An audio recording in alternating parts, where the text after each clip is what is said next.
She felt her manager's hand yank her hair in front of 50 diners. Humiliated. Helpless. Then a Mafia boss at table 7 stood up, his voice quiet but absolute. What she didn't know, the man who defended her had sworn to leave violence behind. And saving her would pull him back into the very darkness he'd been running from. The wine glass shattered before Isabella Connie even realized what she'd done. Red liquid spread across the white tablecloth like blood at a crime scene, soaking into the expensive fabric and dripping onto the guest's lap. The woman, dripping in diamonds and fury, shrieked loud enough to silence the entire restaurant. "You clumsy idiot." Isabella's hands trembled as she grabbed napkins, her apologies tumbling out in a desperate rush. "I'm so sorry, ma'am. Please let me." "Get away from me." The woman stood, her designer dress stained crimson. "This is a $3,000 Valentino." The dining room of Casa Verona had gone deathly quiet. 50 pairs of eyes watched the scene unfold. The soft jazz music from the corner suddenly felt inappropriate, almost mocking. Isabella's face burned with humiliation as she tried to salvage the situation, but her hands wouldn't stop shaking. Then she heard the footsteps. Heavy, deliberate, angry. Marco Ricci, the restaurant manager, stormed across the dining room floor like a bull seeing red. His face was twisted with rage, veins bulging at his temples. Isabella had seen that look before, usually right before someone got fired. "You stupid," he didn't finish the sentence. Instead, his hand shot out and grabbed a fistful of Isabella's dark hair, yanking her head back so violently that she gasped in pain. The napkins fell from her hands. "How many times do I have to tell you?" Ricci snarled, his face inches from hers, his breath hot and sour. "You're worthless. Absolutely worthless." This is the third mistake this week. Tears stung Isabella's eyes, but she refused to let them fall. Not here. Not in front of everyone. She could feel every eye in the restaurant on her, could sense the collective discomfort of the diners who suddenly found their plates very interesting. "Let go of me," she managed to choke out, her scalp screaming in pain. "You're fired," Ricci shouted, shaking her head like a rag doll. "Do you hear me? Fired. Get your things and let her go." The voice cut through the chaos like a knife through silk, quiet, but somehow louder than Ricci's shouting. It carried authority that didn't need volume. Everyone turned. At table 7, near the window overlooking the Chicago skyline, a man stood slowly. He was younger than Isabella expected, maybe 35, with dark hair swept back, a perfectly tailored charcoal suit, and eyes that could freeze fire. He wasn't the loudest person in the room or the largest, but the moment he stood, he became the center of gravity. Everything pulled toward him. He carefully removed his watch, a Patek Philippe that probably cost more than Isabella made in a year, and set it gently on the table. The gesture was casual, almost lazy, but something about it made Isabella's blood run cold. This wasn't a man preparing to make a scene. This was a man preparing for war. "I said," he repeated, his tone still conversational, still quiet, "let her go before you regret the next 10 seconds of your life." Ricci's grip loosened slightly, but he didn't release Isabella. His face flushed red with a mixture of anger and embarrassment. "This is none of your business, sir.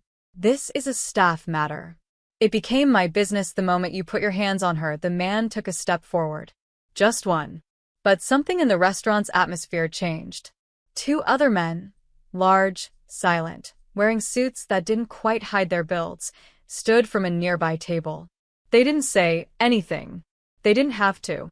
Isabella felt Ricci's hand tremble in her hair. "Do you know who I am?" Ricci tried, his voice cracking slightly.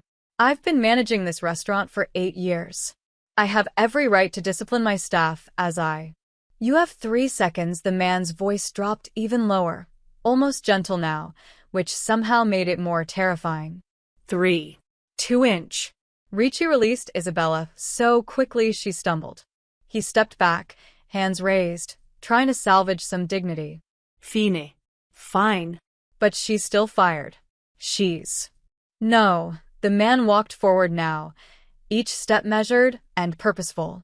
He stopped next to Isabella, not looking at her, but keeping his eyes locked on Ricci. She's not fired. You are. Ricci laughed, a nervous, desperate sound. I don't think you understand how this works, sir. I'm the manager here.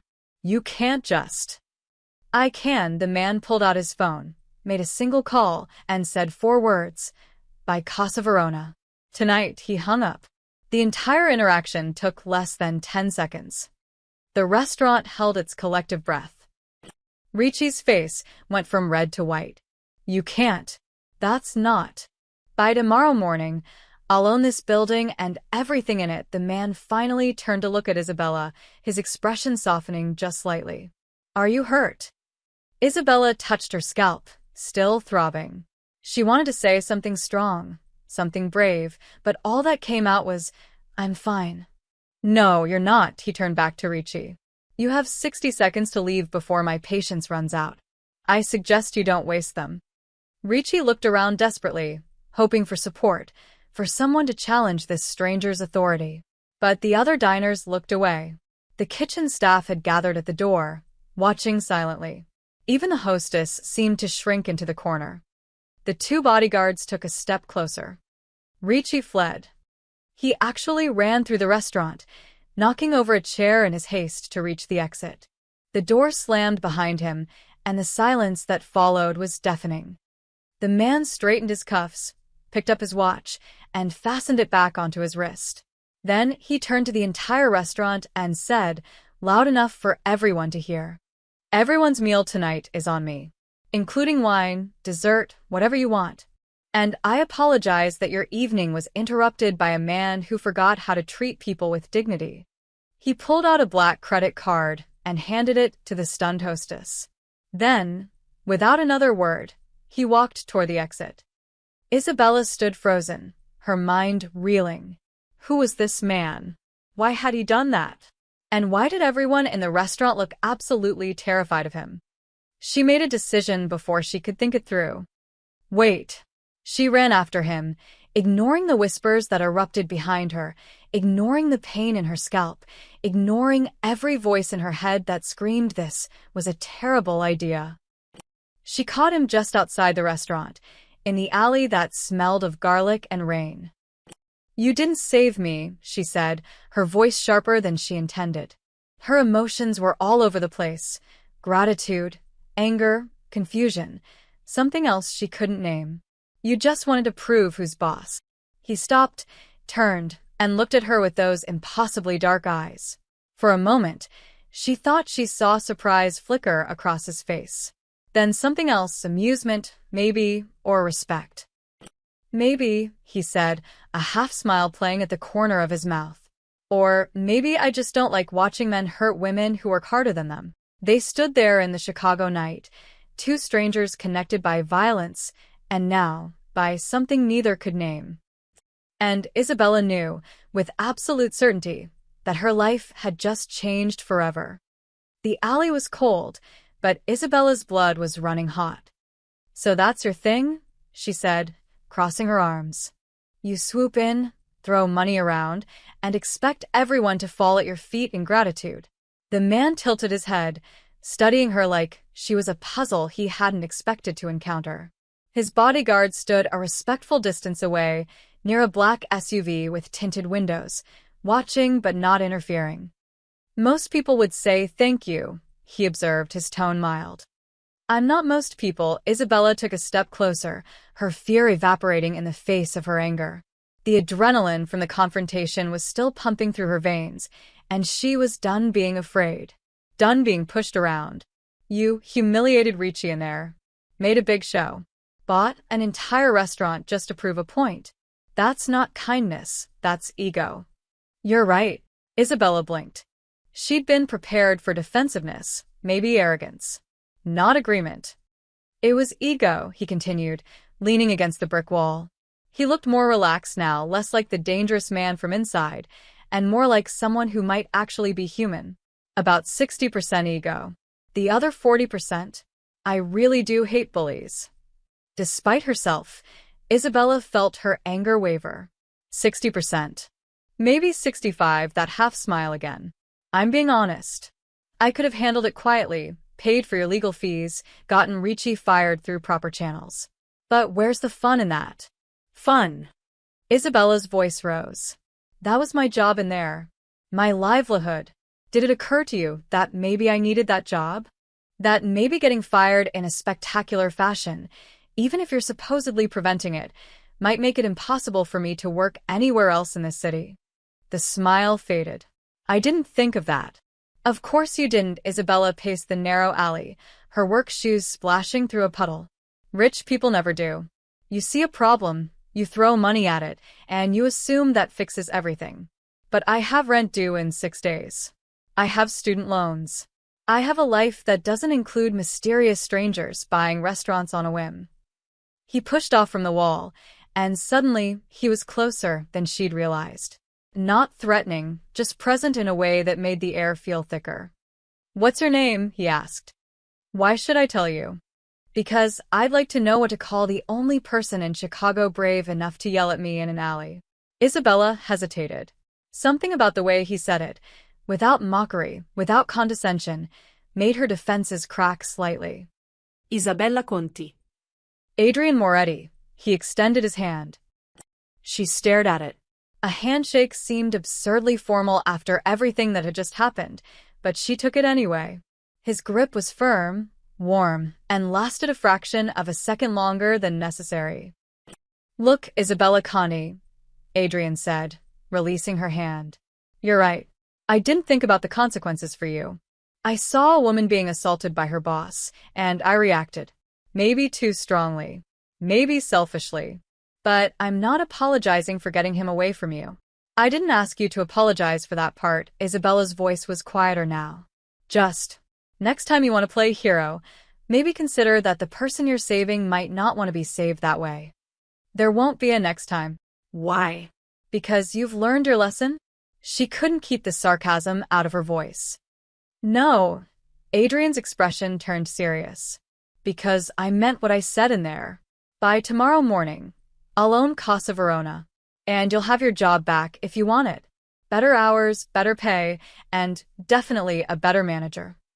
Isabella laughed, a sharp, disbelieving sound. You're actually serious? You're going to buy an entire restaurant because you got into an argument with the manager?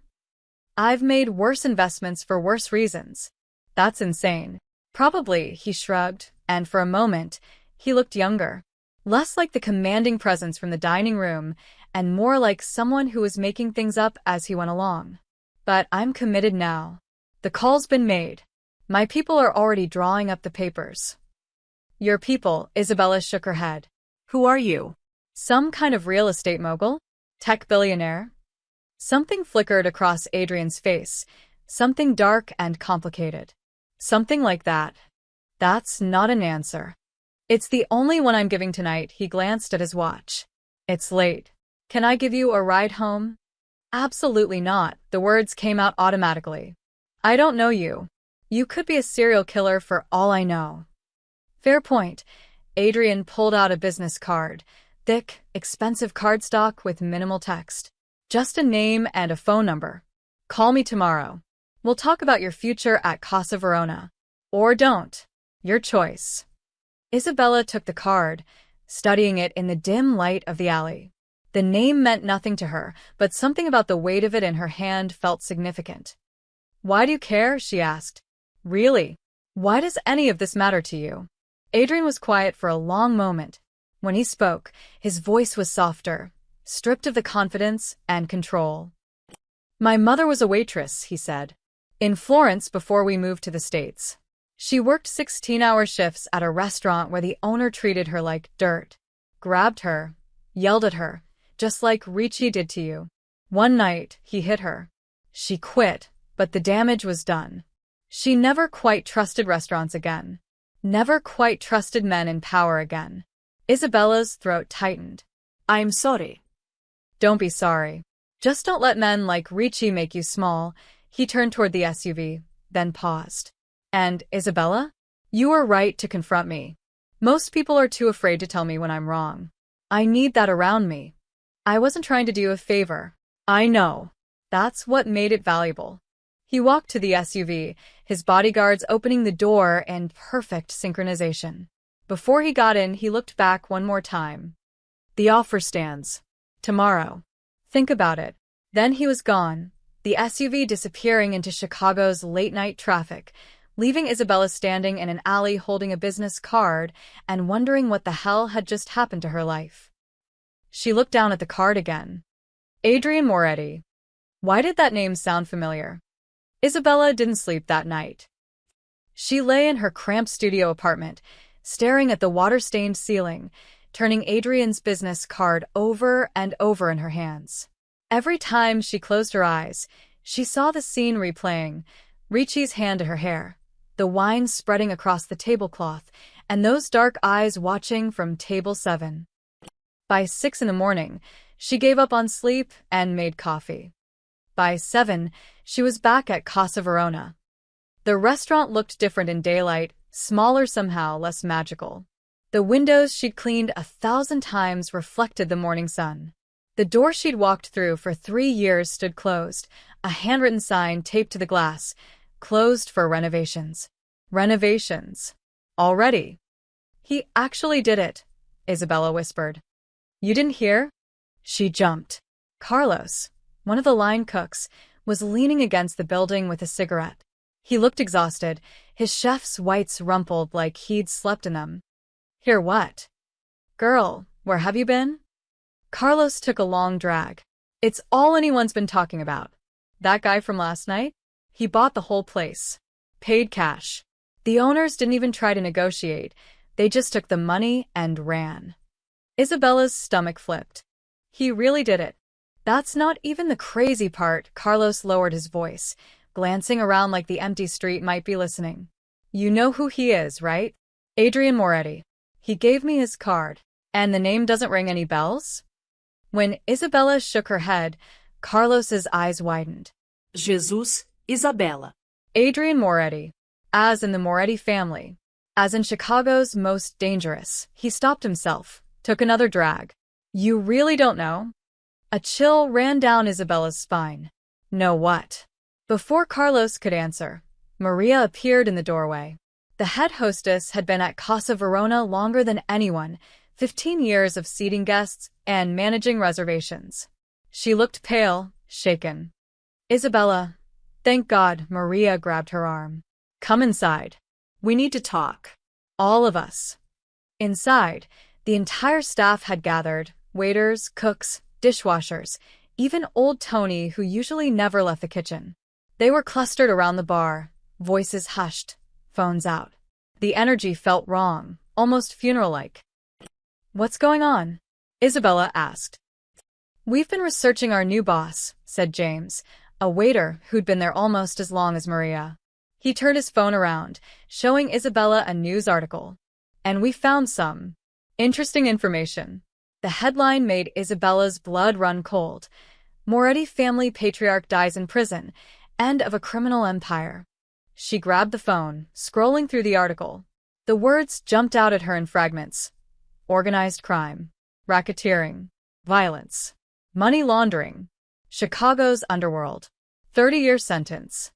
And there, in a grainy photo from 15 years ago, was a younger Adrian Moretti standing beside a gray-haired man at some kind of formal dinner. His father was Vincent Moretti, Maria said quietly. One of the most powerful mob bosses in Chicago history. They controlled everything, gambling, construction, unions. The FBI spent 20 years trying to bring them down. But they did, James added. Big trial about 8 years ago. Vincent Moretti got life in prison. Died there 2 years ago. Heart attack. Isabella's hands trembled as she scrolled through more articles. There were photos of Adrian, younger, angrier, being led away by federal agents. Headlines screaming about trials and testimonies and plea deals. Adrian testified against his own father, Carlos said. That's how the feds finally got him. The son turned state's witness, gave them everything. Bank accounts, shell companies, the whole operation. He was never charged with anything himself, Maria pointed out. The articles say he was kept out of the family business. Vincent wanted him to go legitimate, get an MBA, clean up the family image. Adrian cooperated with the investigation in exchange for immunity. Still, James said darkly, you don't just walk away from a family like that. Once you're Moretti, you're always Moretti. Isabella felt dizzy. The man who'd defended her last night, who'd talked about his mother with such tenderness, who'd smiled that half-smile in the alley, he was the son of a mob boss. His father had died in prison for crimes that probably included murder. There's more, Carlos said. After the trial, Adrian disappeared, completely off the grid for like 5 years. No one knew where he went. Then, about 2 years ago, he resurfaced. Started investing in businesses around Chicago. Restaurants, mostly. Real estate. All legitimate, supposedly. But what? Isabella's voice came out hoarse. But the word on the street is that he's not just investing. Maria glanced toward the door, as if checking for eavesdroppers. People say he's rebuilding. Not the criminal empire, something different. Power through money instead of violence. Some people call him the legitimate prince. Others say he's even more dangerous than his father because you can't see him coming. And he bought this restaurant, Isabella said slowly. Because I yelled at my manager? No, James shook his head. That's what we've been trying to figure out. Adrian Moretti doesn't do anything randomly. If he bought Casa Verona, it's because it fits into something bigger. Maybe he's laundering money.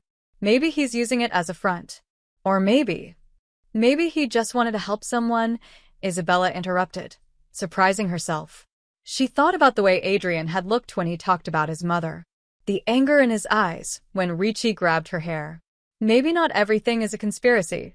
The staff exchanged glances that clearly said they thought Isabella was being naive. Look, Maria said gently. We're all grateful you don't have to deal with Ricci anymore. And the new contract terms Adrian's lawyers sent over this morning are incredible. Better pay, health insurance, profit sharing. It's more than we ever dreamed of. But, Isabella, you need to be careful. A man like Adrian Moretti doesn't do favors without expecting something in return. Isabella's phone buzzed. A text from an unknown number. Coffee? We should talk about Casa Verona's future. She stared at the message, her mind racing. Part of her wanted to run, to forget last night ever happened, to find another restaurant and pretend Adrian Moretti didn't exist. But another part, the part that had confronted him in the alley, the part that was tired of being afraid, wanted answers. She typed back. Where? The response came immediately. I'll send a car. Don't worry, I promise you'll make it home alive. Despite everything, Isabella smiled. At least he had a sense of humor about being dangerous. I'm meeting him, she announced. The staff erupted in protests, but Isabella held up her hand. He bought this place. He's our boss now. I need to know what he wants, she paused. And, honestly, I need to know if you're all right. If the man who saved me last night is the monster everyone says he is. What if he is? Carlos asked quietly. Isabella picked up her jacket. Then at least I'll know the truth. The car that arrived for Isabella was not what she expected. She'd imagined something ostentatious, a stretch limousine, maybe, or another black SUV with tinted windows. Instead, a simple silver Tesla pulled up, driven by a woman in her 50s with kind eyes and a warm smile. Isabella Conti? The woman asked through the open window. That's me. I'm Margaret. I work for Mr. Moretti. Hop in, sweetheart. He's waiting at the cafe on Monroe Street. The cafe was small, tucked between a bookstore and a dry cleaner.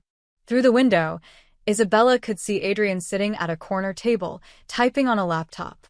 He wore jeans and a simple black sweater, no suit, no bodyguards visible. He looked almost normal. Almost. Thank you for coming, he said when she approached, standing to pull out her chair. The gesture was old-fashioned, oddly courteous from a man whose father had ruled Chicago's underworld. Did I have a choice? Isabella sat, keeping her purse in her lap, her escape route mentally mapped. Yes, Adrian closed his laptop. You always have a choice, Isabella. That's important to me. I never want you to feel trapped. A barista brought over 2 espressos without Adrian ordering. He must be a regular here, Isabella realized. The thought was strange, imagining Adrian Moretti with regular habits, favorite coffee shops, a normal life. I know you've heard the stories by now, Adrian said, stirring sugar into his cup. About my family, about me. Are they true? Which parts? All of them, Isabella met his gaze. Was your father Vincent Moretti? Did he run organized crime in Chicago? Did you testify against him? Yes, and yes, Adrian didn't flinch. Anything else you want to know? His honesty surprised her. Why did you turn on your own father? Adrian was quiet for a moment, staring into his coffee like it held answers.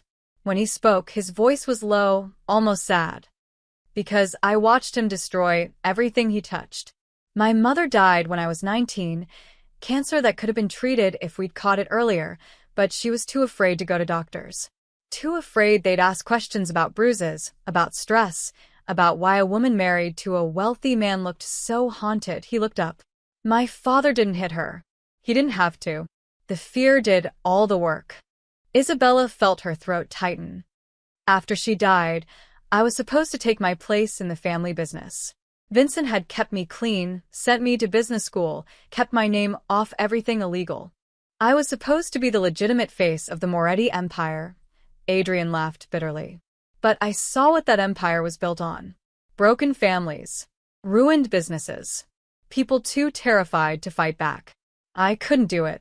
So, you went to the FBI. I gave them everything. Bank accounts, names, operations. And yes, that included my father. He met her eyes. Do you think that makes me a hero or a traitor? I think it makes you human, Isabella said quietly. Something in Adrian's expression softened. Most people don't see it that way. In my father's world, family is everything. What I did was unforgivable. There are still people in Chicago who'd kill me for it if they thought they could get away with it. Then why come back? Why not stay disappeared? Because running away didn't work. Adrian leaned forward. I spent 5 years in Florence, trying to be someone else. I learned to cook in my grandmother's kitchen, worked in restaurants, tried to build a life that had nothing to do with Vincent Moretti. But everywhere I went, I was still his son, still carrying that weight. So, I decided if I couldn't escape it, I'd use it. Use it how? By building something different. Something legitimate. Real businesses, real jobs, real value. His eyes lit up with passion. My father used fear to control people. I want to use opportunity. That's why I invest in restaurants, in small businesses. That's why I bought Casa Verona. Because you want to prove you're not your father, Isabella said. No, Adrian shook his head. Because I want to prove I'm better than him. And that's where you come in. Isabella tensed. What do you mean? Adrian slid a folder across the table. I'm offering you a position. Operations consultant for Casa Verona. You'd work directly with me to rebuild the restaurant. New menu, new management structure, new culture. Better than it was. Better than anything in Chicago. Isabella opened the folder, and her jaw dropped. The salary listed was 3 times what she'd been making. Health insurance, profit sharing, a signing bonus that would cover 6 months of rent. This is insane, she breathed. It's fair compensation for someone with your skills and insight. My skills. Isabella laughed. I'm a waitress. I spill wine on customers and get yelled at by managers. What skills could I possibly? You know that restaurant inside and out, Adrian interrupted. You know what works and what doesn't. You know what the staff needs, what the customers want. And more importantly, you had the courage to tell me I was wrong. Do you know how rare that is? Most people are too afraid of me to be honest. I need someone who isn't. Isabella stared at the contract. It was everything she'd ever wanted. Financial security, respect, a chance to actually build something instead of just serving it. But the price. What do you really want from me? She asked. I want you to help me prove that the Moretti name can mean something good. Adrian's voice was intense now, almost pleading. I want someone who'll call me out when I'm being an arrogant ass. I want a partner who sees possibilities, not just problems. And yes, I want someone who reminds me why I'm doing this in the first place. I'm not your redemption story. I'm not asking you to be, he leaned back. I'm asking you to be excellent at your job. To push back when I'm wrong. To help build something worth being proud of. Everything else, the philosophy, the meaning, that's my problem, not yours. Isabella looked at the contract again. At the bottom, there was a handwritten note. You treat me as an equal, or this doesn't work. I see. She looked up sharply. Did you write this? I figured you'd want that in writing, Adrian smiled. Well, do we have a deal? Every logical part of Isabella's brain screamed to her to walk away.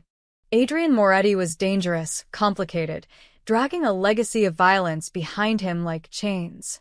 Getting involved with him, even professionally, was asking for trouble. But she thought about Ricci's hand in her hair. About 3 years of scraping by on tips and dealing with abuse. About the way Adrian had stood up for her when no one else would. And she thought about the passion in his voice when he talked about building something better. I have one condition, she said. Name it. You treat me as an equal. Not as a project, not as a statement, not as proof of your redemption. If this is going to work, it's because we're partners. Real partners. Adrian extended his hand across the table. That's exactly why I chose you. Isabella took his hand, sealing a deal that would change everything. When do I start? Right now.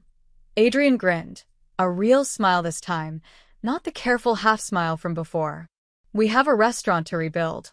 And trust me, Isabella Conti, you're going to love what we're about to create. She believed him. God help her, she actually believed him. The next 2 weeks passed in a blur of sawdust, paint samples, and arguments. Absolutely not, Isabella said, holding up the menu proposal. Truffle oil on everything?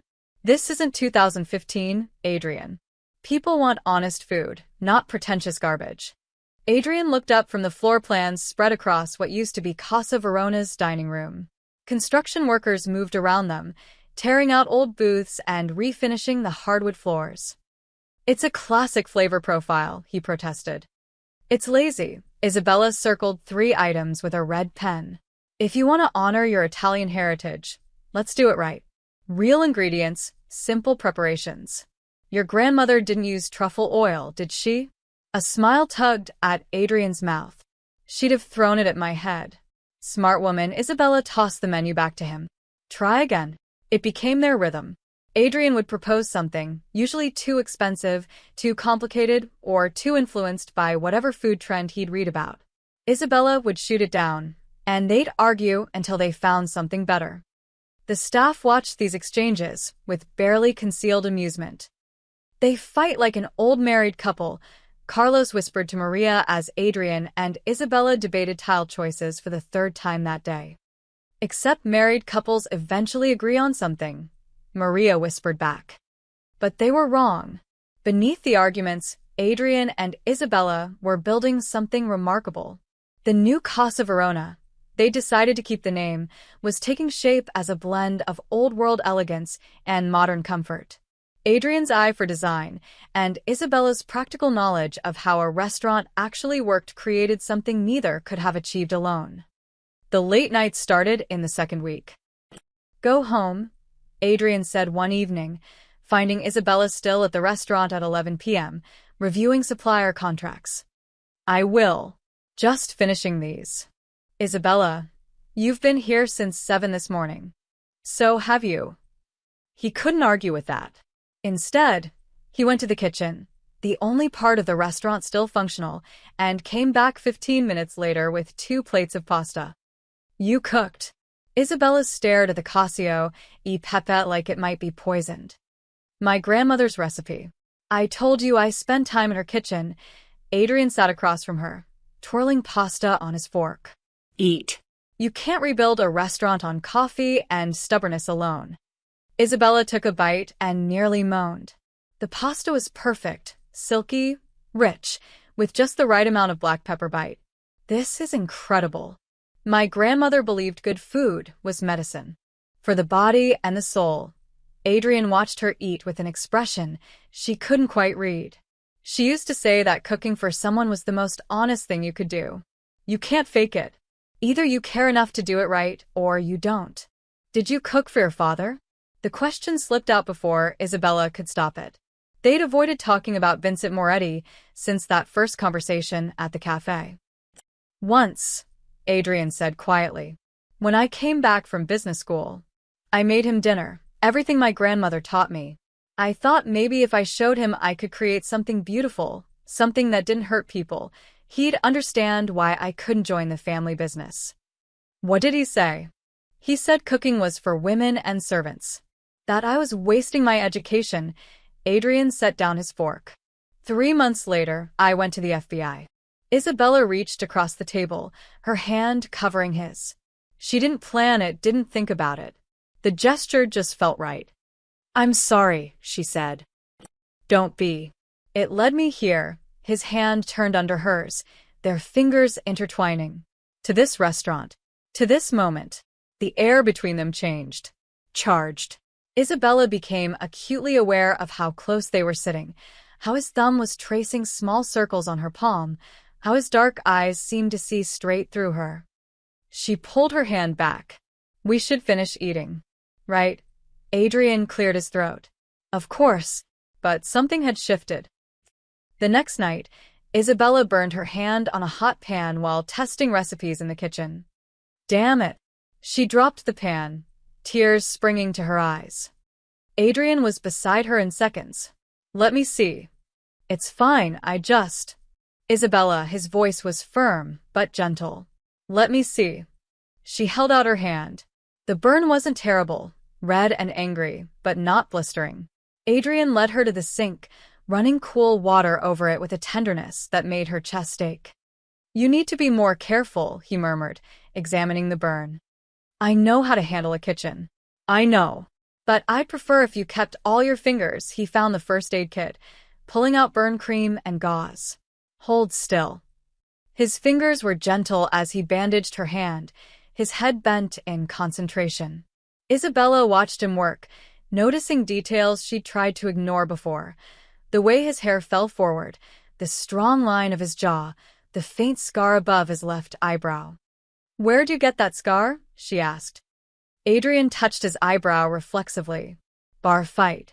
I was 22, drunk, and stupid. Told some guy he was wrong about the best pizza in Chicago. Isabella laughed. You got into a fight over pizza? It was Giordano's versus Lou Malnati's. These things matter. He finished tying off the bandage. There. Good as new. But he didn't let go of her hand. They stood there, the kitchen quiet except for the hum of the refrigerator, neither moving, neither breathing. Adrian, Isabella whispered. I know, his voice was rough. This is complicated. You're my boss. Technically, we're partners. You're Vincent Moretti's son. I can't change that. His thumb brushed across her knuckles. But I can choose who I am now. Who I want to be. And who's that? Someone worthy of the way you look at me. He stepped closer. Someone who doesn't screw this up. Isabella's heart hammered. Screw what up? This. Us. Whatever this is becoming. She should step back. Should put professional distance between them. Should remember that Adrian Moretti was dangerous in ways that had nothing to do with his family name and everything to do with the way he made her feel. Instead, she stood on her toes and kissed his cheek. Thank you. For the bandage. She left him standing in the kitchen, but she could feel his eyes on her all the way to the door. That night, alone in her apartment, Isabella touched her bandaged hand and smiled. This was definitely complicated. But maybe, just maybe, complicated was exactly what she needed. We need to go to Siena, Adrian announced 3 days later, walking into the restaurant with 2 plane tickets. Isabella looked up from the wine list she was curating. Excuse me? There's a culinary festival. 3 days. The best artisan producers in Tuscany, olive oil, cheese, wine, pasta makers.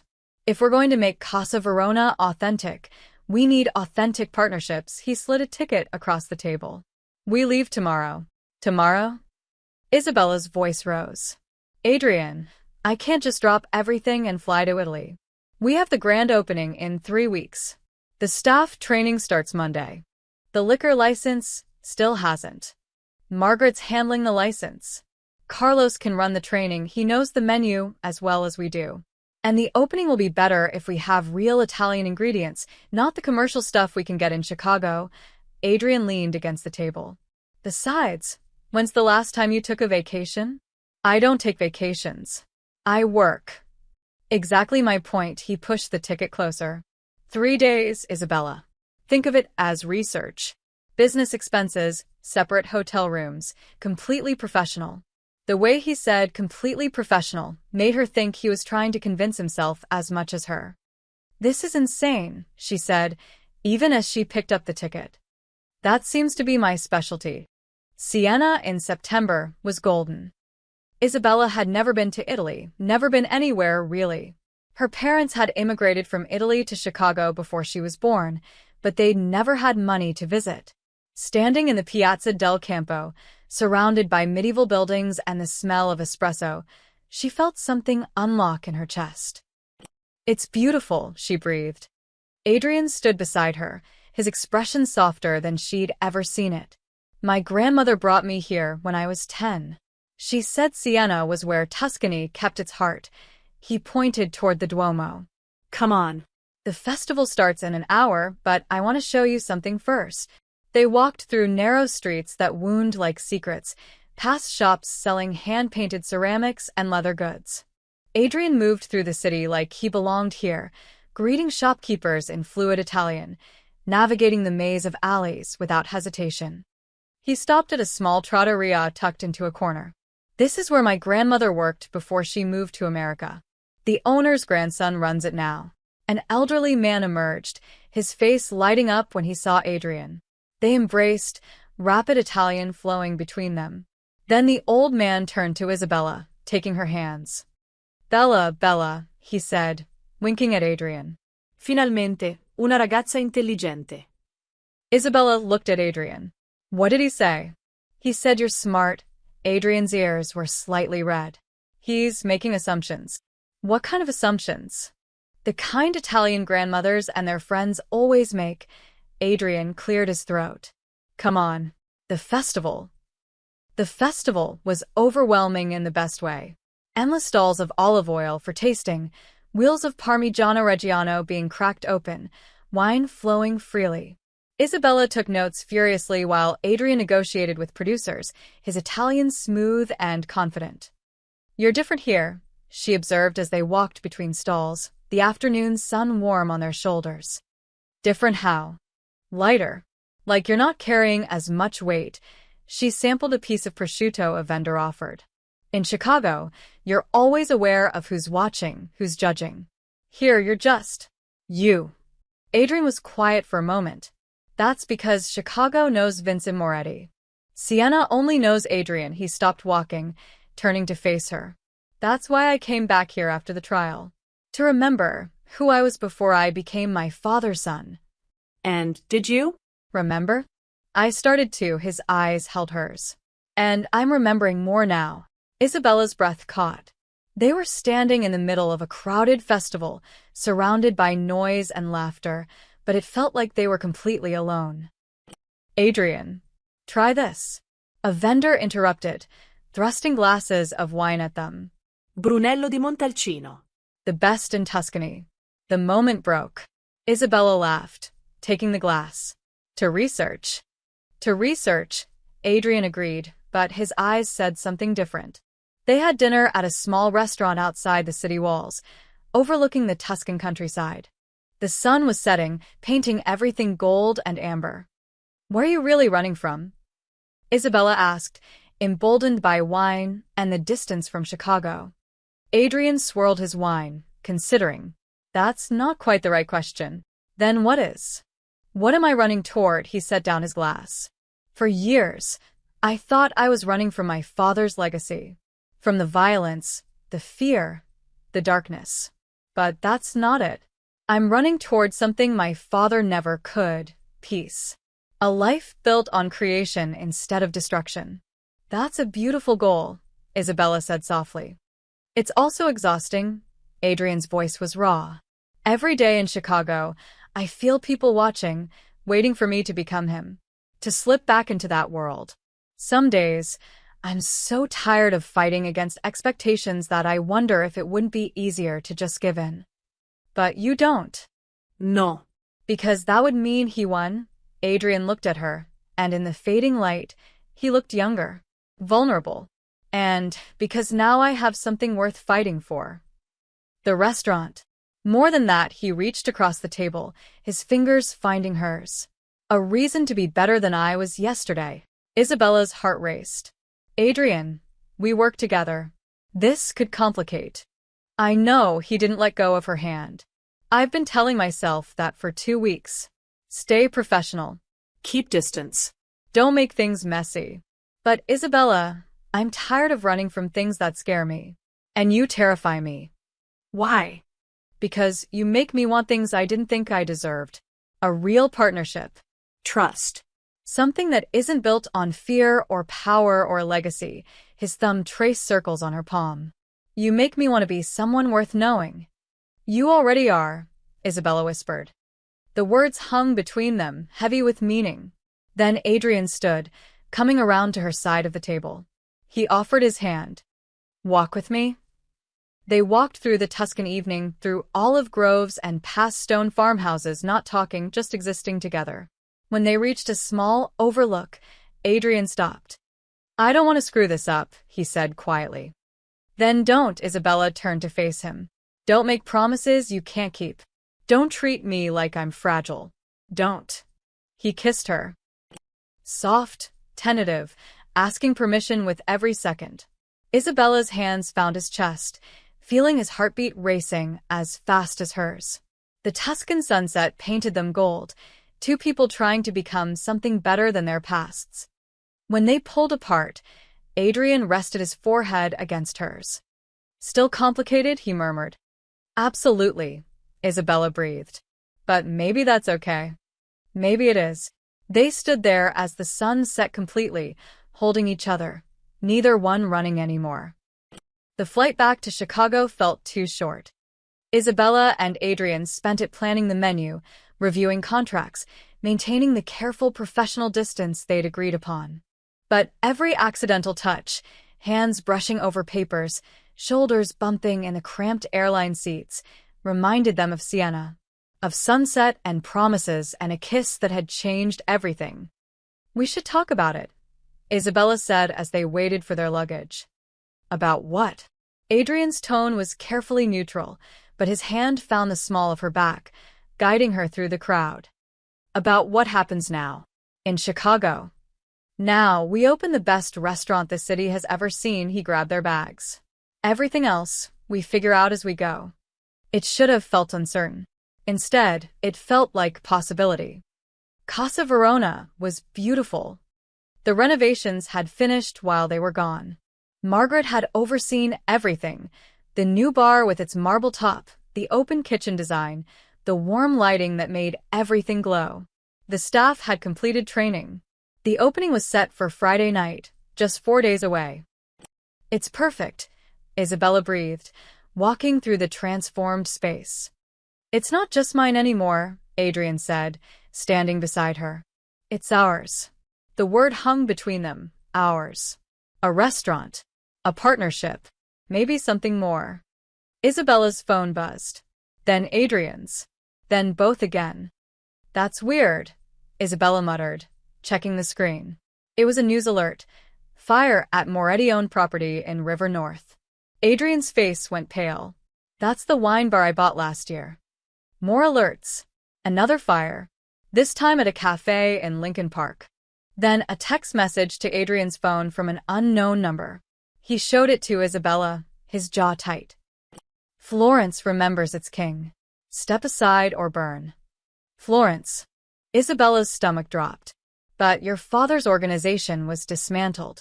The FBI took out the leadership. But foot soldiers don't just disappear. Adrian was already making calls. They regroup.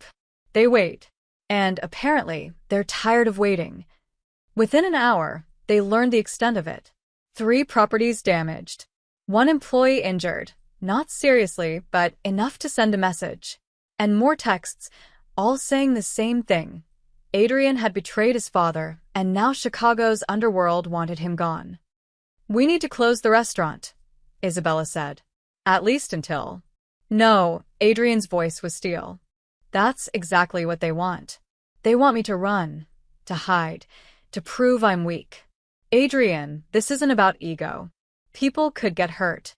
People are already hurt." He slammed his hand on the bar. "Don't you see? If I back down now, it never stops.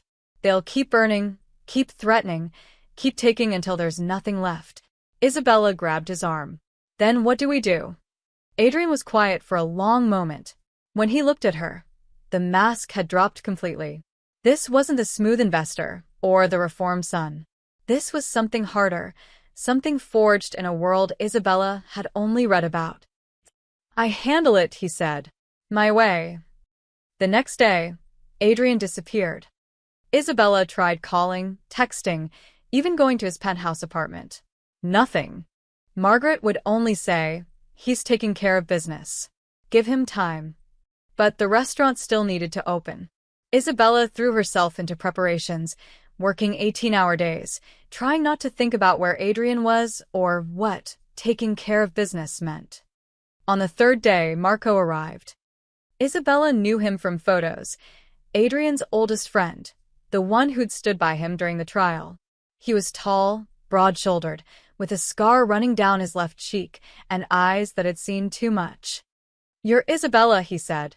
It wasn't a question. "Where's Adrian?" "Working. He asked me to check on you. Make sure you're safe." "Safe from what?" Marco's expression was grim. "From the consequences of being connected to him." He showed her a file, surveillance photos of her apartment building, her routes to work, even photos of her with Adrian in Siena. Someone had been watching them for weeks. "These are Sal Romano's people," Marco explained. "He was Vincent's underboss. Did 10 years, got out last month. He's been consolidating what's left of the old crew, and he sees Adrian as a traitor who needs to be dealt with." Isabella's blood ran cold. "Why are you telling me this?" "Because Adrian's about to go to war, and he's trying to keep you out of it. But you should know what you're in the middle of." Marco leaned against the bar. "He's different with you. Softer. And that makes you a target. Then we go to the police. The FBI. We have—" Marco's smile was bitter. "Adrian's been working with federal prosecutors all day. But legal channels take time. And Romano won't wait. So, what is Adrian doing? What he swore he'd never do again. Playing the game his father taught him." Adrian returned that night. Isabella was alone in the restaurant, going over final details for the opening, when she heard the door. He looked exhausted, his suit rumpled, shadows under his eyes, that dangerous edge back in full force. "You should have told me," she said quietly. "Told you what?" "That getting close to me puts a target on your back." He poured himself a drink from behind the bar. I knew from the moment I defended you that night that this could happen. And I did it anyway because I'm selfish." "You're not selfish. I'm my father's son." Adrian's voice was hard. "You want to know what I've been doing for 3 days? I've been systematically destroying Romano's operation. Not with bullets or bombs. I promised myself I'd never go back to that. But with money, with lawyers, with pressure on the right people. I've frozen his accounts, gotten his properties seized for tax violations, turned 3 of his lieutenants into federal witnesses." He drained the glass. "I've been using every dirty trick my father ever taught me. The only difference is I'm doing it legally. Barely." Isabella walked to him, taking the glass from his hand. "Did it work?" For now. "Romano's operation is crippled. He can't move money, can't operate. His crew is scattering." Adrian's laugh was hollow. "Congratulations. You're in business with Chicago's most dangerous legitimate businessman." "Stop." Isabella grabbed his face, forcing him to look at her. "Stop punishing yourself for surviving. Stop apologizing for being good at something your father taught you. You used those skills to protect people, to protect me. That doesn't make you him. You don't know what I'm capable of." "Then show me." She didn't let go. "Show me the worst of you, Adrian. Show me the darkness you're so afraid of." Because I've seen the best, and I'm not going anywhere. Something in Adrian's expression cracked. He pulled her close, his forehead against hers. I don't deserve you. Probably not. But you're stuck with me anyway, she kissed him. Hard, fierce, claiming. We open in 2 days. And Romano or not, Chicago or not, we're doing this together. Together, Adrian repeated, like he was testing the word. Partners, remember? For the first time in 3 days, Adrian smiled. Partners. Outside, Chicago glittered with 1,000 lights. And somewhere in those shadows, Sal Romano watched and waited. But inside Casa Verona, 2 people held each other and pretended, just for a moment, that the world was only as big as the space between them. Opening night arrived with the weight of a storm about to break. Casa Verona gleamed. Every table was booked. Food critics, influencers, old Chicago money, and people who just wanted to see what the son of Vincent Moretti had created. The kitchen hummed with controlled chaos. The staff moved like dancers in perfectly choreographed positions. Isabella stood at the hostess stand in a black dress Adrian had insisted on buying her in Siena, watching the dining room fill. She looked beautiful and terrified. Breathe, Adrian murmured, appearing beside her in a perfectly tailored navy suit. We've got this. Do we? She kept her voice low. Marco told me Romano's been quiet. Too quiet. I know. Adrian's hand found hers behind the podium where no one could see. But we don't let fear win. Not tonight. The first hour went flawlessly. The cacio e pepe, Adrian's grandmother's recipe, drew actual gasps. The wine pairings Isabella had curated in Siena were perfect. A food critic from the Tribune whispered to her assistant that this might be the best Italian meal she'd had outside of Italy. Then, at 8:30, the door opened and Sal Romano walked in. Isabella recognized him from the photos Marco had shown her. 60 years old, gray hair slicked back, a face carved from granite and violence.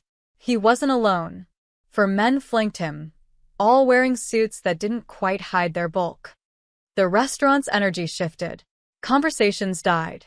Even the kitchen noise seemed to fade. Adrian stepped forward, placing himself between Romano and Isabella. We're fully booked tonight. I'm sure you can find room for an old friend. Romano's voice was sandpaper and smoke. We have so much to discuss. About your father. About loyalty. About Chicago. There's nothing to discuss. No. Romano smiled, showing too many teeth. Not even about the federal investigation into my businesses? The one that coincidentally started 3 days ago? With sealed evidence that only someone with intimate knowledge of old Moretti operations could provide. Adrian's expression didn't change. I don't know what you're talking about. Liar, Romano took a step closer. His men tensed. You're just like Vincent, always thinking you're smarter than everyone else. But at least your father had the balls to do his own dirty work. My father, Adrian said quietly, dangerously, died in a cage. If you want to follow him there, keep talking. The threat hung in the air. Isabella's heart hammered. She could see Marco and 2 other security personnel moving closer through the crowd, trying to look casual. Romano laughed. You think you can threaten me, boy? I was breaking bones for your father when you were still in diapers. You might wear nice suits and buy restaurants, but you're still Moretti. Still a criminal pretending to be legitimate. The only difference between us, Adrian said, his voice carrying through the silent restaurant, is that I learned legitimacy is a better weapon than violence.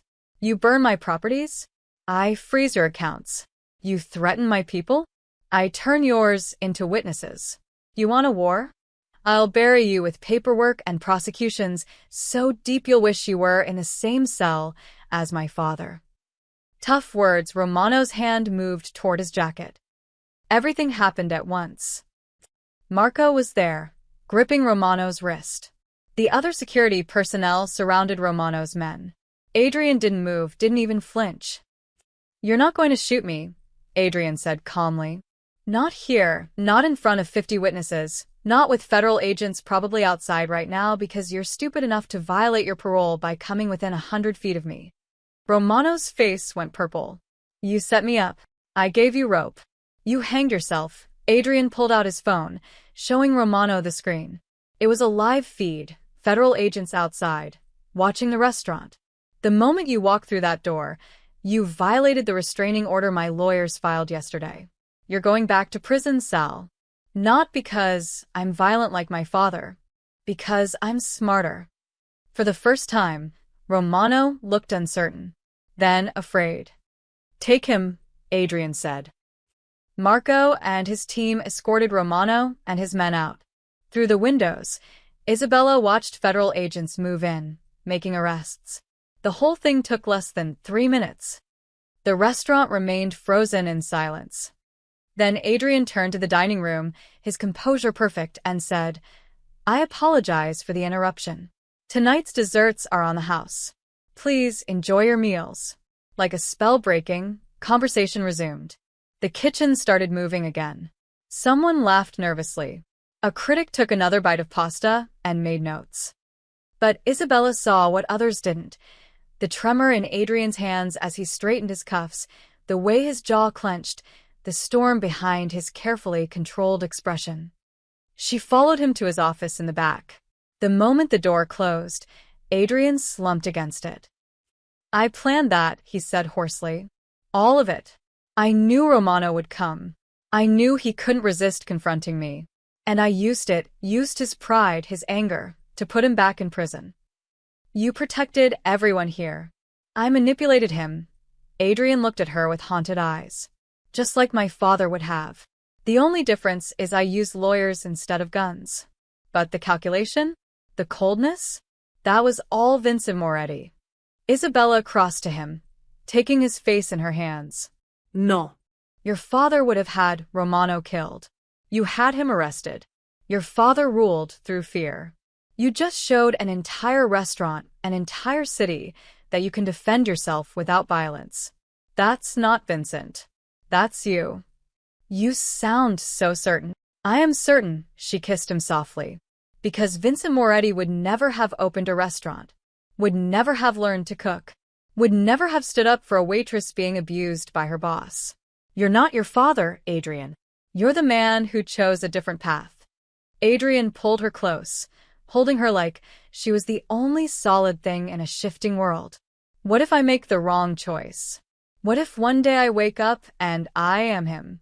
Then I'll be there to remind you who you really are. Isabella pulled back just enough to meet his eyes.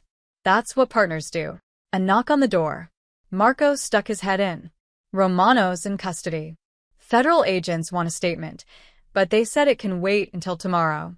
And boss, the dining room is applauding. Adrian blinked. What? They went back to the dining room. The guests were standing, clapping. Not for the drama, for the food, the ambience, the courage it took to face down the past and keep serving excellent pasta. Adrian took Isabella's hand and squeezed it tight. Together, he whispered. Together, she confirmed. And for the first time since he'd returned to Chicago, Adrian Moretti smiled like he believed he might actually deserve peace. 3 weeks after Romano's arrest, Adrian drove Isabella to the countryside. Casa Verona had become the hottest reservation in Chicago. Reviews called it transformative, a love letter to Italian cuisine, proof that redemption is possible. Isabella had been interviewed by food magazines. Adrian had been profiled in business journals. They were successful beyond their wildest dreams. But success came with scrutiny. Cameras followed them. Gossip sites speculated about their relationship. Every decision was analyzed, every move questioned. Chicago was watching, waiting to see if the reformed Moretti would stumble. Where are we going? Isabella asked as city gave way to farmland. Somewhere no one's watching, Adrian said. The villa appeared after an hour of driving, a stone farmhouse on 20 acres, surrounded by overgrown gardens and wild grass. It was beautiful in a forgotten way, like something from a dream. My grandmother's house, Adrian said, helping Isabella out of the car. After she died, my father kept it but never came here. Too many memories of her, I think. After he went to prison, it just sat empty.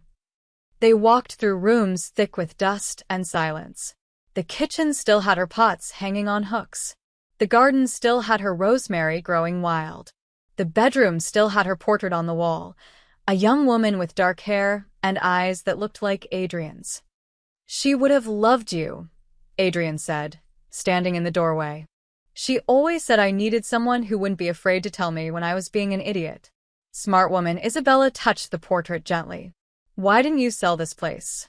"Because it's the only piece of my family that doesn't carry violence. This house was joy, Safety. love." He moved to the window, looking out at the overgrown fields. "I used to come here as a kid and pretend I lived in a different family. One where dinner wasn't interrupted by business calls, where my father smiled instead of calculated." Isabella came to stand beside him. "You could restore it. Make it what you remember." "I've been thinking about that." Adrian turned to face her. "Actually, I've been thinking about a lot of things these last few weeks." Something in his tone made Isabella's heart skip. "What things?" "About how every night for the past 6 months, I've planned my exit strategy. Where I'd go if Chicago turned on me. What I'd do if the past caught up. How I'd leave without causing too much damage." His hand found hers. "Then you walked into my life, and you started building something I actually wanted to stay for." "Adrian, I'm in love with you," he said. The words came out rough, unpracticed, like he'd never said them before. "I know it's fast. I know it's complicated. I know you signed on to rebuild a restaurant, not to deal with federal investigations and mob threats and a partner with enough baggage to fill a cargo plane. But I can't keep pretending this is just professional. Can't keep pretending I don't think about you every second of every day." Isabella's throat tightened. "You think I don't know that? You think I haven't noticed how you always make sure I eat dinner? How you stand between me and the door whenever someone enters? How you look at me like I'm something precious instead of just your business partner? Then why haven't we talked about it? Because talking about it makes it real. And real means it can break." Isabella turned away, arms wrapped around herself. "Everything in my life before you was safe and small. Terrible tips, angry managers, but predictable. Then you happened, and suddenly I'm flying to Italy and opening restaurants and falling in love with someone who has entire federal task forces investigating his past." "You're in love with me?" Adrian's voice was soft with wonder. Isabella laughed wetly. "Of course I am, you idiot. I've been in love with you since Siena. Maybe even before, since that first night when you bandaged my hand and looked at me like I mattered." Adrian crossed to her in 3 strides, turning her to face him. "You do matter. You're the only thing that matters." "That's not true. The restaurant matters. Your redemption matters. Your grandmother's memory matters. All of that matters because you make me want to be worthy of it." His hands cupped her face. "Before you, I was just going through motions, building businesses because it was better than the alternative. But you make me want to actually live, Isabella. Want to create things that last. Want to be someone who deserves a future. You already are that person. Then stay with me." It wasn't quite a question, but not quite a statement. "Not just at the restaurant. Not just as partners. Stay with me here, in all the messy, complicated, beautiful ways 2 people can be together." Isabella kissed him, long and deep and full of promise. When they pulled apart, she was smiling through tears. "I need you to promise me something," she said. "Anything. Promise that when things get hard, and they will get hard, you won't run. You won't decide I'm better off without you and disappear into some noble sacrifice. You stay, and we fight through it together." Adrian's thumb wiped away her tears. "I spent my whole life running. From my father, from Chicago, from anything that might hurt me. But with you, I want to plant roots so deep nothing could pull me away." They stood in his grandmother's house, holding each other while afternoon light painted everything gold. Outside, the overgrown garden waited to be tended. The fields waited to be planted. The house waited to be filled with life again.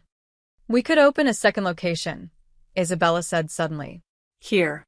"Something smaller, more intimate. A place where people come to escape the city." Adrian pulled back to look at her. "You'd want that. I want to build a life with you, Adrian. Not just a business. A real life. And this place. She gestured to the house, the land, the possibility of it all. This could be our beginning. Our proof that good things can grow from broken ground. Moretti's table, Adrian said softly. What? That's what we'll call it. A table where everyone's welcome. Where the name Moretti means community instead of crime. He smiled. That real smile that made him look younger, lighter. Where I can cook my grandmother's recipes and you can create magic and we can prove that second chances are real. Together? Always together. They kissed again, sealing a promise that had nothing to do with business and everything to do with hope. The press event was Isabella's idea. Casa Verona's been open for 2 months, she'd argued. We need to capitalize on the momentum. Show Chicago that we're not just a flash in the pan. So they planned an evening showcase, local food writers, lifestyle bloggers, a photographer from Bon Appetit. A celebration of their success, and an announcement about Moretti's table, the countryside location they'd been quietly developing. The restaurant gleamed. Staff circulated with champagne and small plates. Adrian gave a speech about second chances and community that had several journalists actually tearing up. Isabella stood beside him, proud and terrified in equal measure. Then she saw Ricci. He was at the back of the crowd, half hidden behind a reporter. Thinner than she remembered, his face haggard, his clothes wrinkled. But his eyes burned with something dark and desperate. Isabella's breath caught. She touched Adrian's arm, nodding toward the back. Adrian's expression hardened. He signaled Marco with a subtle gesture, but continued his speech without missing a beat. Marco began moving through the crowd, casual but purposeful. Ricci saw them noticing, and he ran. Not toward the exit, toward the kitchen. Everybody stay calm, Adrian said into the microphone, his voice steady even as Isabella saw the tension in his shoulders. We're going to take a brief intermission. Please enjoy the appetizers. We'll be right back. He handed the microphone to a confused staffer and moved quickly toward the kitchen, Isabella right behind him. Adrian, wait, she started. Stay here. Please. Absolutely not, she grabbed his hand. Partners, remember? They pushed through the kitchen doors together. The staff had scattered, sensing danger. Pots bubbled unattended. And there, near the back door, stood Marco Ricci with a gun. Isabella's blood turned to ice. You ruined my life, Ricci said. His voice shook. The gun shook. Everything about him screamed unstable. I can't get work anywhere. My wife left me. My kids won't return my calls. All because you had to play hero. Put the gun down, Marco, Adrian said, his voice calm. Too calm. The voice of someone who'd faced guns before. This isn't the answer. You don't get to tell me what the answer is. Ricci's face was red, tears streaming. You rich bastards, you think you can just destroy people's lives and walk away. You think money fixes everything. But you took everything from me. You took it from yourself, Isabella said before she could stop herself. The moment you put your hands on me. The moment you chose violence over decency. Shut up. Ricci swung the gun toward her. Adrian moved, fast, instinctive, putting himself between Isabella and the barrel. You want to blame someone? Blame me. I'm the one who bought the restaurant. I'm the one who had you fired. Isabella was just doing her job. She turned you against me. I saw how you looked at her that night. Like she was worth something, and I was trash. You were abusing your staff, Adrian said. That made you trash all on your own. Marco appeared in the doorway behind Ricci, silent as a ghost. He caught Adrian's eye, signaling, ready to move, waiting for the right moment. But Adrian shook his head slightly. Not yet. Why are you here, Ricci? Adrian asked. Really? You want money? I'll write you a check right now. You want an apology? Fine. I'm sorry your life fell apart. I'm sorry you're hurting. But pointing a gun at us won't fix anything. I don't want your money. Ricci's hand trembled violently. I want you to feel what I felt. Helpless. Humiliated. Destroyed. Then pull the trigger, Adrian said quietly. Adrian, no. Isabella grabbed his arm, but he didn't move. I mean it. If killing me will make you feel better, do it. But then what? You go to prison forever. Your kids really do lose their father. Your wife moves on. And I'm still dead, which doesn't bring back anything you lost. Ricci was crying openly now. I just wanted them to see. All those reporters out there. I wanted them to see what you really are. A criminal. A Moretti. You act like you're better than your father, but you destroyed my life just as completely as he destroyed everyone he touched. The words hit Adrian like a physical blow. Isabella felt him tense beside her. You're right, Adrian said, and Isabella's head snapped toward him in shock. Not about everything, but about some of it. I did destroy your life. Maybe I could have handled it differently. Maybe I could have given you a second chance instead of just throwing you out. Maybe I was so focused on proving I wasn't my father that I acted exactly like him. Decisive, final, no room for redemption. He took a step forward. The gun rose higher. But here's the difference between me and Vincent Moretti, Adrian continued. My father would have had you killed for touching his property. I just fired you. My father would have made sure you never worked again, anywhere, in any capacity. I just didn't rehire you. And right now? My father would have let Marco put a bullet in your back the second you walked in here. Adrian gestured to Marco, who stood frozen in the doorway. But I'm not doing that. Because you're not evil, Ricci. You're just broken and angry and desperate. And I know what that feels like. I know what it's like to be the son of a monster, and wonder if you're a monster too. I know what it's like to hurt people and not know how to fix it. He held out his hand. Give me the gun. Let me help you. Real help, not money, not charity. A second chance.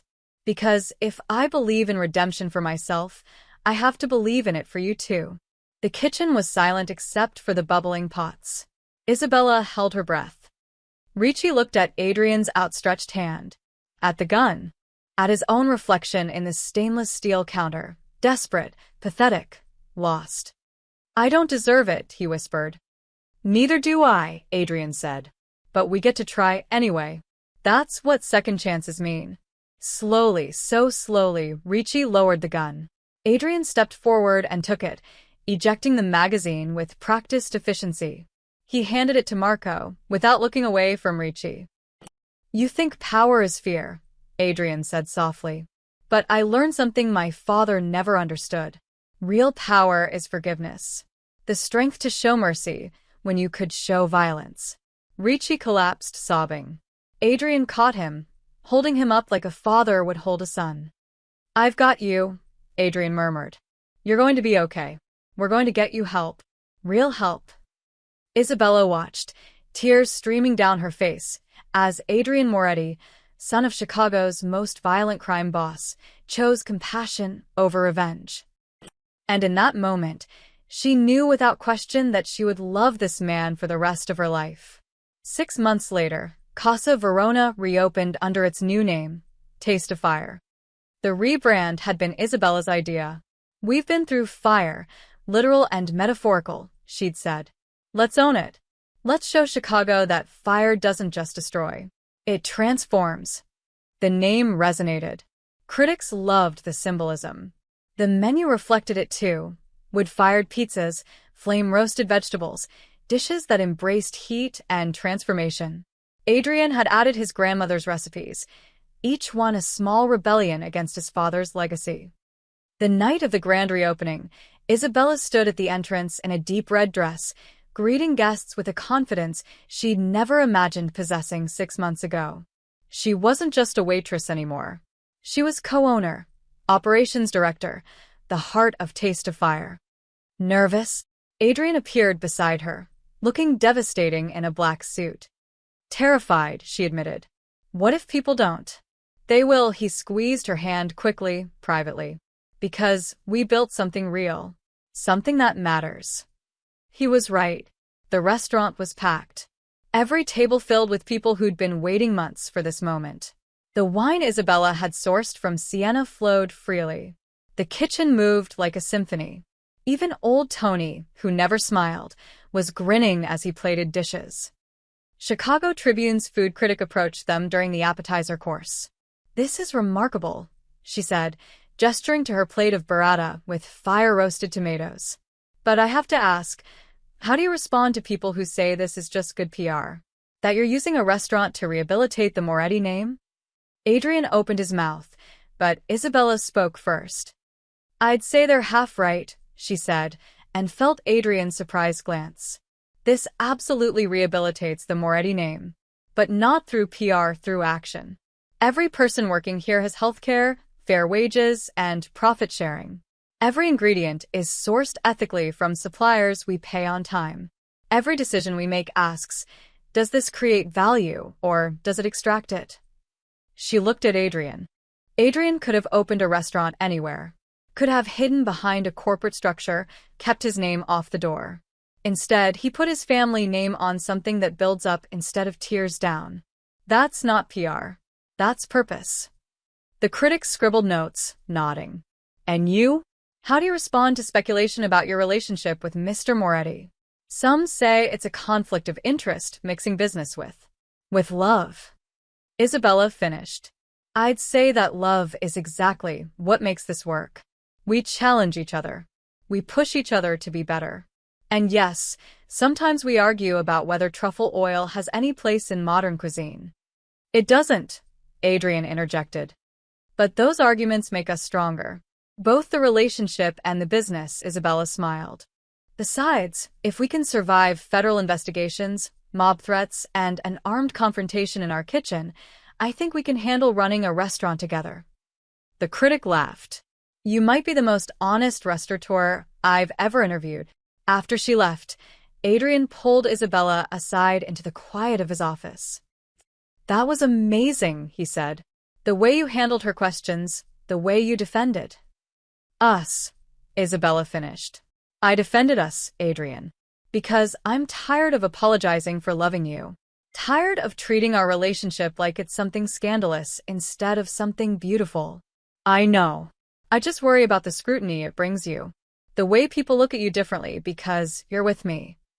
Let them look, she moved closer. Do you know what I see when I look at you? What? I see the man who cooks his grandmother's recipes at 2 a.m. when he can't sleep.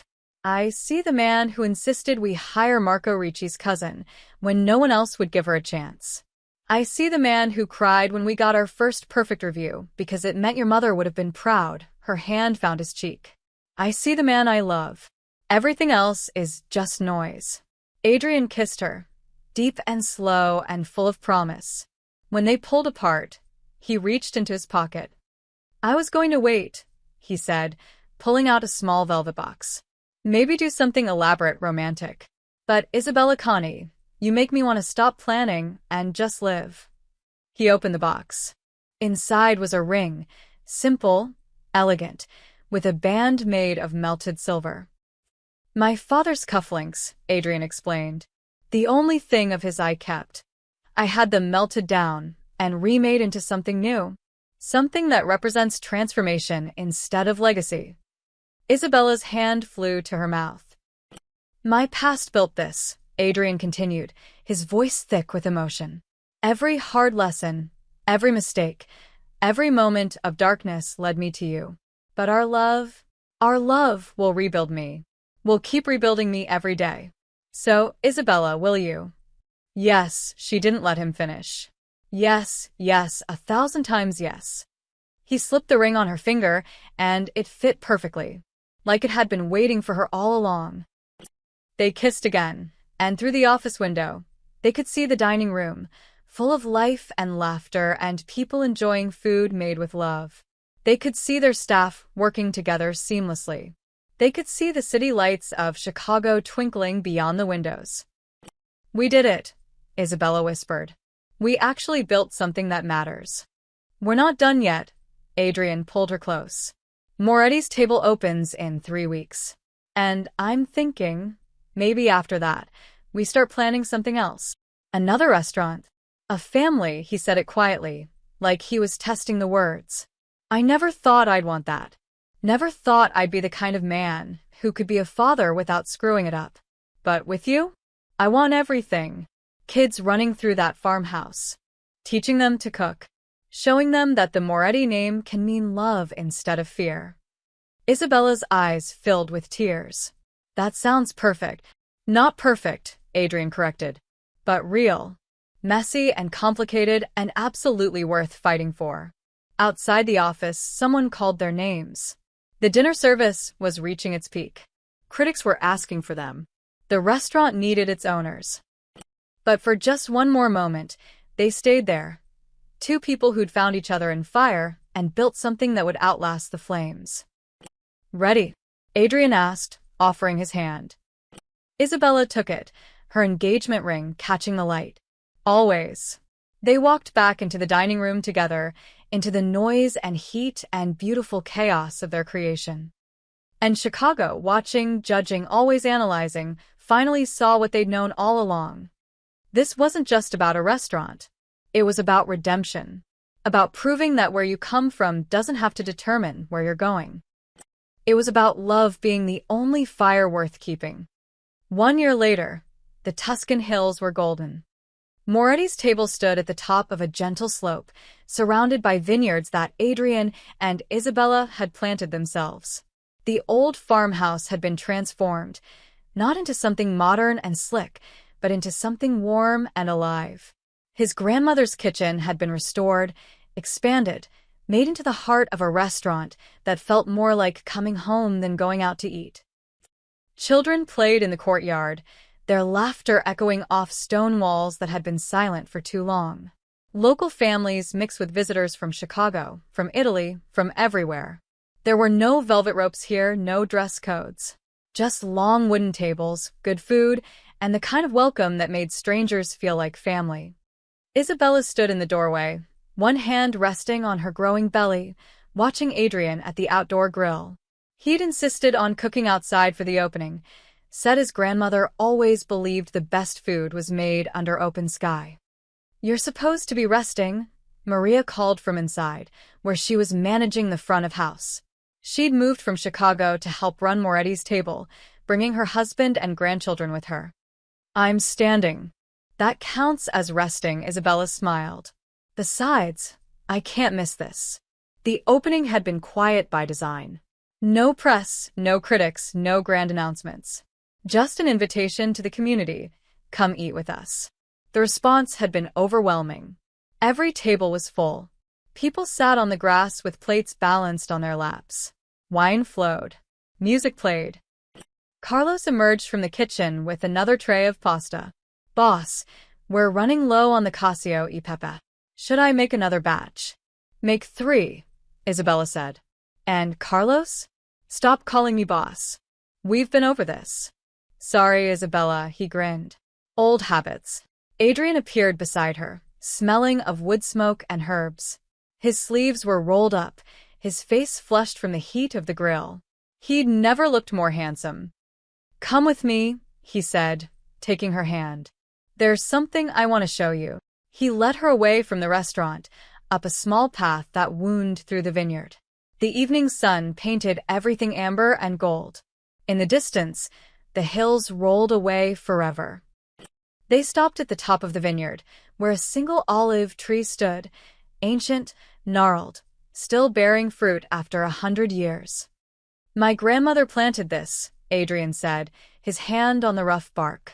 "The year she married my grandfather. She told me once that olive trees live for centuries, that they survive drought, fire, frost, that they get stronger with age." He turned to Isabella. "I used to think that was just a nice story, but now I understand. She was telling me that good things, real things, they endure. They survive the hard seasons. They grow deeper roots." Isabella took his hand, placing it on her belly where their daughter kicked. "She would have loved this. All of it. I think she'd love you most of all." Adrian's eyes were bright. "You gave me something I thought the Moretti family had lost forever, hope. A future that isn't haunted by the past." "We gave each other that," Isabella corrected. They stood there as the sun began to set, painting the sky in shades of fire. Below them, laughter rose from Moretti's table. Music played. People ate and drank and celebrated the simple joy of being together. "I was thinking," Adrian said quietly, "about something Ricci said. back when he broke into Casa Verona. Isabella tensed slightly. Marco Ricci was doing better now. In therapy, working at a community center Adrian had funded, slowly rebuilding his life. But the memories still carried weight. He said I was like my father because I destroyed his life, Adrian continued. And at the time, I thought he was wrong. Thought I was nothing like Vincent. But he was right about one thing. I did destroy something. I destroyed the version of myself that was afraid to build anything permanent. Afraid to love. Afraid to plant roots because I thought I didn't deserve them. He looked at Isabella. You helped me destroy that fear. And in its place, we built this. He gestured to the restaurant, the vineyard, the life spreading out before them. A kingdom that has nothing to do with power or fear or violence. A kingdom built on honest work, good food, and love. And family, Isabella added, her hand on her belly. And family, Adrian agreed, his hand covering hers. A figure appeared on the path, Marco, his friend and head of security, though there was rarely anything to secure out here. Hate to interrupt, Marco called, but Chicago's on the phone. The mayor wants to give you both some kind of award for community development. Something about revitalizing the restaurant industry. Adrian looked at Isabella, eyebrows raised. What do you think? I think we'll take the call tomorrow, she smiled. Tonight, we're exactly where we need to be. Marco nodded and disappeared back down the path. Adrian pulled Isabella close, careful of her belly, and kissed her forehead. All my life, I fought for power, he said. Fought against my father's version of it. Fought to build my own. But it turns out, peace was the only crown worth wearing. Isabella turned in his arms to watch the sunset. Below them, their restaurant glowed with warmth and life. Their staff, their family, worked together in perfect rhythm. Their daughter kicked, impatient to join this world they'd built. And love, she said softly, is the only fire worth keeping. As the sun set over the Tuscan hills, Adrian Moretti and Isabella Conti stood together, watching their kingdom of kindness grow. The name Moretti would live on, not in fear or violence, but in every meal served with love, every family welcomed, every life transformed by the simple belief that people deserve second chances. The fire had burned away everything false. What remained was real. And it was beautiful. The end.